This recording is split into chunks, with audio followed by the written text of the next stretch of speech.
Hello, good evening, welcome. स्वागत है आप सभी का हमारे आपके चैनल लर्नर्स डू इट में।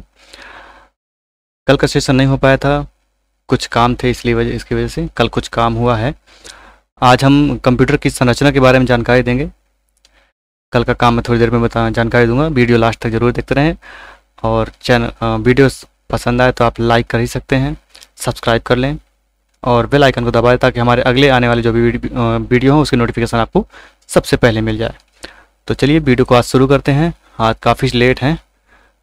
कंप्यूटर की संरचना के बारे में हम जानकारी देनी थी, कंप्यूटर संरचना के बारे में बताना था। कल तक हमने कंप्यूटर की पीढ़ियाँ जानकारी ली थी, कंप्यूटर की पीढ़ियों के बारे में बताया गया था कल की वीडियो में। इसके पहले जो भी वीडियो आया था उसके और पहले जाएंगे तो कंप्यूटर का इतिहास था। तो हम बात कर रहे हैं कंप्यूटर फंडामेंटल के अंतर्गत जो पहली यूनिट है हिस्ट्री ऑफ कंप्यूटर, उसी के अंतर्गत है कंप्यूटर की संरचना कैसी है। पहले हमने पढ़ी थी कंप्यूटर का इतिहास, देन उसके बाद पढ़ा गया था कंप्यूटर की पीढ़ियाँ, और अब कंप्यूटर जो हमारा डेवलप हो चुका है तो उसके अंदर की संरचना कैसी है, वो किस प्रकार कार्य करता है, इसके बारे में हम आज की वीडियो में पढ़ेंगे, जानेंगे, समझेंगे। तो चलिए वीडियो को शुरू करते हैं। कंप्यूटर की संरचना किस प्रकार की होती है? सैद्धांतिक तौर पर मूलतः कंप्यूटर कुछ सूचना प्राप्त करता है।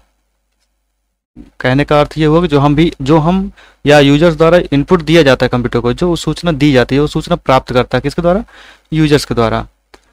फिर निश्चित निर्देशों का पालन करते हुए, निर्देश यानी कि जो हमने इनपुट दिया है, माउस से दें, कीबोर्ड से दें या अन्य किसी भी इनपुट डिवाइस के माध्यम से जो भी हम निर्देश देते हैं कंप्यूटर को, उसका पालन करते हुए उस सूचना को आवश्यकता अनुसार उपयोग में लाता है। कौन? कंप्यूटर। एवं अंत में, मतलब जैसे हमने इनपुट दिया उसके जस्ट अंत में, जस्ट तुरंत तेजी से गणना करके परिणाम प्रस्तुत करता है। यानी कि इतनी स्पीड में गणना करते हैं, इतनी स्पीड में कार्य करता है कंप्यूटर, और हम कुछ ही सेकंड में कार्य कर लेता है। इस प्रक्रिया में ऐसे उपकरण जो कंप्यूटर के अंतर्गत या कह सकते हैं कंप्यूटर के अंदर जो सूचना पहुंचाते हैं, इन्हें इनपुट डिवाइस कहते हैं, इनपुट उपकरण कहते हैं। ठीक है।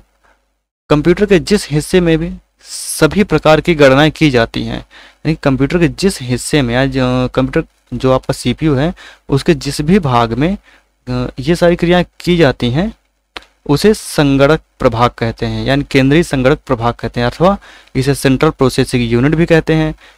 इसे शॉर्ट में सीपीयू बोला जाता है। आपने सीपीयू का नाम सुना ही है।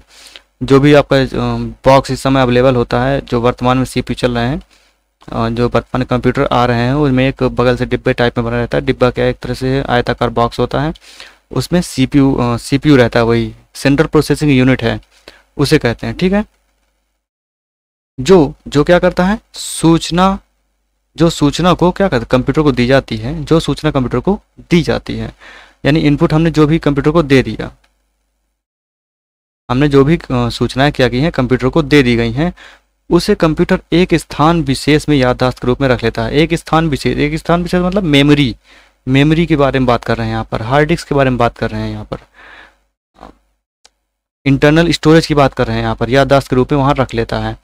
इसे हम कंप्यूटर की मेमोरी कहते हैं, है ना, मेमोरी कहते हैं, हार्ड डिस्क कह सकते हैं उसे, या इंटरनल स्टोरेज कह सकते हैं।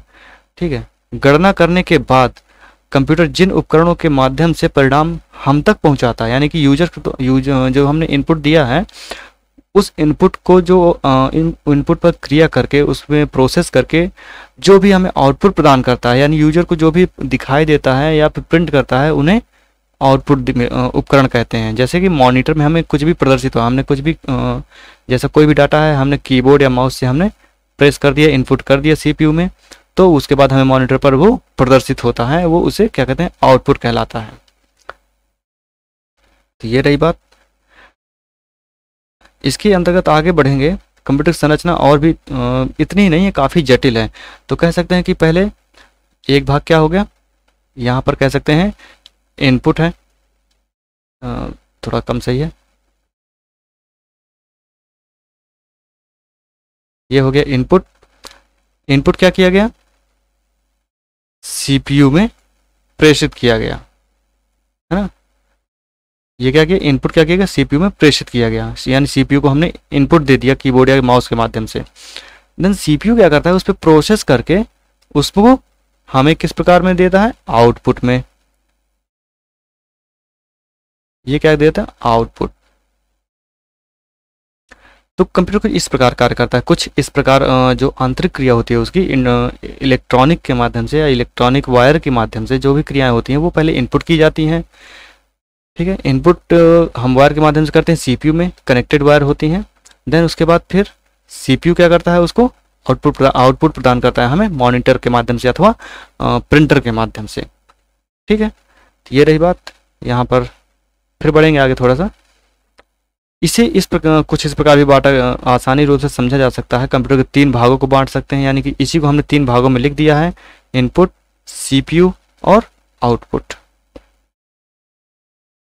फिर कंप्यूटर की केंद्रीय प्रोसेसिंग यूनिट की, कंप्यूटर की क्या है, केंद्रीय प्रोसेसिंग यूनिट, यानी कि सीपीयू के बारे में बात कर रहे हैं हम। सेंट्रल प्रोसेसिंग यूनिट, केंद्रीय, ये यहाँ पर बताया गया है, केंद्रीय संगणना प्रभाग या सेंट्रल प्रोसेसिंग यूनिट। इसको क्या किया गया है, 3 भागों में बांटा गया है। 3 भागों में, पहला control unit, arithmetic and logical unit और आंतरिक मेमोरी। इसको हम 3 भागों में बांट दिए हैं क्योंकि 3 प्रकार से कार्य करता है। एक कंट्रोल यूनिट जो कंट्रोलिंग होती है इसकी, जिसके माध्यम से अर्थमेटिक और यानी कि लॉजिक गणनाएं करता है, यानी तार्किक क्रियाएं करता है, गणितीय क्रियाएं करता है, गुणा भाग जोड़ घटाना जो भी है। और इसको क्या करता है, सेव करता है, किसमें, आंतरिक मेमोरी में, यानी इंटरनल मेमोरी में। इंटरनल मेमोरी में ये क्या करता है, सेव कर लेता है। तो ये कुछ इस प्रकार कार्य करता है। पहला हमने बताया था इनपुट डिवाइसेस, इनपुट उपकरण रहे। इनपुट क्या किया गया, ये पूरा क्या कहलाएगा, सीपीयू। ये बड़ा सा बॉक्स आपका सीपीयू कहलाता है ना। अब हमने इसको 3 भागों में बांटा है, आंतरिक मेमोरी, कंट्रोल यूनिट और अर्थमेटिक एंड लॉजिकल यूनिट। इसमें आंतरिक मेमोरी और अंकगणितीय लॉजिकल यूनिट, अंकगणितीय क्रियाएं एवं तार्किक क्रियाएं, ये आपस में इंटरनल जुड़े रहते हैं, क्योंकि आंतरिक मेमोरी और अंकगणितीय क्रियाएं किसमें, तो मेमोरी में सेव होती हैं। कंट्रोल यूनिट क्या करता है, इनपुट और आउटपुट को कंट्रोल करता है, जो हमने इनपुट दिया है उसको और आउटपुट प्रदान करता है उसी के माध्यम से। इनपुट हमने दिया आंतरिक मेमोरी को और कंट्रोल यूनिट दोनों एक साथ कार्य करते हैं। फिर आंतरिक मेमोरी ने क्या किया, उसको आउटपुट प्रदान किया मॉनिटर के माध्यम से, या कंट्रोल यूनिट से भी एक दूसरे को इंटरनल डाटा प्रदान कर देते हैं आउटपुट के माध्यम से। ठीक है, आंतरिक मेमोरी, कंट्रोल यूनिट और अंकगणितीय क्रियाएं ये आपस में इंटर रिलेटेड होती हैं, आपस में जुड़ी रहती हैं। ठीक है, ये रही बात यहाँ तक कि आज का सेशन शायद थोड़ा छोटा रहे, क्योंकि आज काफ़ी समय हो गया है और समय के साथ साथ एक अनाउंसमेंट भी थोड़ी सी करनी थी, छोटी सी जानकारी दे दूं साथ में आगे बढ़ने से पहले, क्योंकि कंप्यूटर की संरचना ही आज पढ़ाएंगे, केवल कंप्यूटर की संरचना के बारे में क्या होता है। हम आप लोगों को कंपटीशन के जितने भी आपके कंपटीशन होते हैं उनमें मैथ भी पढ़ाई जाएगी, मैथ के एग्ज़ाम होते हैं, मैथ भी पढ़ाई जाएगी आपके हमारे इसी चैनल पे लेट लर्नर्स डू इट में ही। आपको मैथ के सारे के सारे क्वेश्चन, ट्रिकी क्वेश्चंस, और जो भी एग्ज़ाम में 100% पूछे जाने वाले क्वेश्चंस हैं, वो चाहे यूपीएसआई का हो यानी सब इंस्पेक्टर, या आप सीटेट की बात कर लें, टीटी की बात कर लें, या फिर आप बात कर लें बीडीओ की, एसएससी की, सीजीएल की, 10+2 की, किसी भी क्षेत्र के कंपटीशन की मैथ जो भी होगी वो यहीं पर आपको अवेलेबल होगी।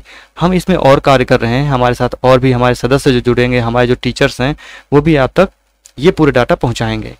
ठीक है, हम इसमें और भी कार्य करेंगे ताकि हम आपको एक ही चैनल पर, यानी कि एक ही जगह आपको संपूर्ण डाटा मिल जाए, वो चाहे इतिहास, भूगोल, नागरिक शास्त्र, या कह रहे हैं कि जीके जीएस का हो, मैथ का हो, रीजनिंग का हो, या फिर आप कह सकते हैं कि टीटी के जितने भी सब्जेक्ट हैं, साइकोलॉजीज, सीडीपी जिसे कह सकते हैं, एनवायरनमेंट, हिंदी, इंग्लिश, जो भी हैं सारे के सारे सब्जेक्ट आपको इसी चैनल पर अवेलेबल होंगे। बस आप हमारे चैनल को सब्सक्राइब करें और लाइक शेयर करते रहें ताकि ये सूचना सभी दोस्तों तक पहुंच सके और सबसे पहले नोटिफिकेशन आपको मिले, और आप इन सबको लिखते जाइए, एक नोट्स बनाते जाइए, ताकि आपको ये आपके एग्जाम पे वेरी वेरी हेल्पफुल रहे। क्योंकि आप एग्जाम जब देंगे उस टाइम पे वीडियो तो देखेंगे नहीं, कम से कम आपके जो नोट्स होंगे उसको एक बार रिवाइज कर लेंगे, तो ये काफ़ी इंपॉर्टेंट होगा आपके उस एग्जामिनेशन में।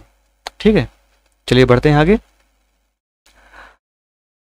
कंप्यूटर संरचना में इसी प्रकार बताया गया है कि इसके समस्त भाग जो भी अभी हमने चर्चा की, इसके सभी समस्त भाग एक दूसरे से इलेक्ट्रिक तारों के माध्यम से जुड़े रहते हैं, जो कि मैंने अभी थोड़ी देर पहले बताया ही था कि ये सभी जो आपके इनपुट डिवाइसेज हैं या आउटपुट डिवाइसेज हैं, ये भी आपके वायर के माध्यम से सभी जुड़े रहते हैं। ये कंप्यूटर सिस्टम में डाटा तथा सूचना को एक भाग से दूसरे भाग में ले जाने का कार्य करते हैं। या डाटा स्थानांतरण तारों के परिपथ यानी तारों के माध्यम से किया जाता है। इन परिपथ यानी वायर कनेक्शन को बस कहा जाता है। क्या कहा जाता है? बस। कंप्यूटर सिस्टम में सीपीयू तथा मुख्य मेमोरी के मध्य 3 प्रकार की बस का प्रयोग किया जाता है, यानी कि इंटरनल मेमोरी और सीपीयू के मध्य जो कार्य होगा वो 3 प्रकार से किया जाएगा। पहला है डाटा बस, है ना। डाटा बस क्या है? इस बस का प्रयोग सीपीयू तथा मुख्य मेमोरी के मध्य डाटा स्थानांतरण के लिए किया जाता है। यानी कि ये जो डाटा बस है या जो डाटा बस का कह सकते हैं केबल होती है, ये केवल सीपीयू और मुख्य मेमोरी के मध्य डाटा स्थानांतरण के लिए कार्य करती है। फिर है एड्रेस बस, ये भी कुछ इसी प्रकार कार्य करती है ना। इसका प्रयोग डाटा से संबंधित मेमोरी इनपुट का स्थानांतरण करने के लिए किया जाता है। इनपुट यानी कि जो हमने कीबोर्ड और माउस को अटैच किया हुआ है अपने सीपीयू से, इसके जो हमने इनपुट दिया हुआ है इनपुट डिवाइसों से, इनके डाटा को मेमोरी से संबंधित करती है, मेमोरी से जोड़ती हैं। फिर है आपका कंट्रोल बस, तीसरा नंबर है कंट्रोल बस। इसका प्रयोग मेमोरी के लिए नियंत्रक संदेश भेजने के लिए किया जाता है, जैसे डाटा को कहाँ संग्रहित करना है। ये मोस्ट इंपॉर्टेंट है कि कंट्रोल बस का क्या कार्य होता है। इसका प्रयोग मेमोरी के लिए, किसके? मेमोरी के लिए नियंत्रक संदेश, नियंत्रक संकेत यानी संदेश जो भी है मैसेज करेगा कौन? मेमोरी, भेजने के लिए किया जाता है। और ये डाटा को संग्रहण करता है। संग्रहण कहाँ करता है? आपका हार्ड डिस्क में होगा या इंटरनल मेमोरी में होगा, वहां पर इसको सुरक्षित रखता है ताकि हम इसको बाद में पुनः प्राप्त कर सकें। तथा कौन सा डाटा मेमोरी में पढ़ना है उसको भी ये कंट्रोल करता है। यानी कि मेमोरी में केवल अस्थायी मेमोरी है, जैसे हमने कोई डाटा निकालना है या हम जो कार्य कर रहे हैं उसको भी कैसे पढ़ना है, किसके माध्यम से पढ़ना है, तो ये कंट्रोल यूनिट का काम होता है। ठीक है, तो आज के लिए सिर्फ इतना ही। आज थोड़ा सेशन काफ़ी शॉर्ट है, कल से हम कंटिन्यू करेंगे अपने राइट समय पर, और कल का सेशन भी थोड़ा सा बड़ा रखेंगे। जो भी चीज़ें छूटी हुई हैं उनको भी कवर करने की कोशिश करेंगे। और हमारे जो भी सब्जेक्ट हैं वो भी इस चैनल पर सभी मिल जाएंगे बहुत ही जल्द, वो भी स्टार्ट हो जाएंगे टाइम टू टाइम। एक दिन में कम से कम 2 से 3 वीडियो आपको मिल जाएंगी। और बात कर लें कि जो कंपटीशन की मैथ के बारे में बताया था मैंने, मैथ हो, करंट अफेयर्स हो या जीके जीएस हो या फिर आप कह सकते हैं रीजनिंग हो, इनकी भी क्लासेस हम जल्द ही प्रोवाइड करवाएंगे, क्योंकि यूपीएसआई का फॉर्म चल ही रहा है। और सब इंस्पेक्टर यूपीएसआई या सब इंस्पेक्टर की कह लें वैकेंसी है, इसकी जो भी मैथ होगी उसको भी हम प्रोवाइड करेंगे। कोशिश करेंगे कि इसके सारे सब्जेक्ट को कवर करने की अपने इस चैनल पर, ताकि आप सभी तक हमारा पूरा सहयोग बना रहे और आप भी एक जो आपका सपना है एसआई बनने का हो, चाहे एसएससी में CHSL 10+2 का कोई भी एग्ज़ाम क्रैक करना हो या फिर CGL क्रैक करना हो, तो वो आप अपनी आसानी से हमारे चैनल से जुड़कर इस कार्य को कर सकें। तो चलिए आज के लिए इतना ही, कल फिर मिलेंगे। कल मिलने से पहले हम आपको एक जानकारी दे दें कि हमारे जो ट्विटर कह सकते हैं टेलीग्राम चैनल है, इसकी भी जो PDF है वो आपको वहाँ पे मिल जाएगी। आप वहाँ से भी इस PDF को डाउनलोड कर सकेंगे। और हमारे चैनल को सब्सक्राइब करिए, लाइक करें और दोस्तों तो शेयर ज़रूर करें, ताकि उन तक भी हमारी सारी जानकारी उनको भी बेनिफिट हो, उनको भी पहुंच सके। और बेल आइकन को दबाइए ताकि हमारे अगले वीडियो के आने वाली नोटिफिकेशन आपको पहले मिल जाए। फेसबुक पेज है हमारा, आप फेसबुक पेज पर भी लिंक में जाकर के क्लिक कर सकते हैं, वहाँ पर भी लाइक शेयर एंड सब्सक्राइब कर सकते हैं, फॉलो कर सकते हैं। आपका सपोर्ट हमारे लिए बहुत ही इंपॉर्टेंट है, आप हमें सपोर्ट करिए और हम आपको आपकी मंजिल तक पहुंचाने में आपकी फुल हेल्प करें, पूरी सहायता करेंगे, ताकि आप कहीं भी पीछे ना रहें किसी से भी। चलिए मिलते हैं कल, तब के लिए टाटा बाय बाय।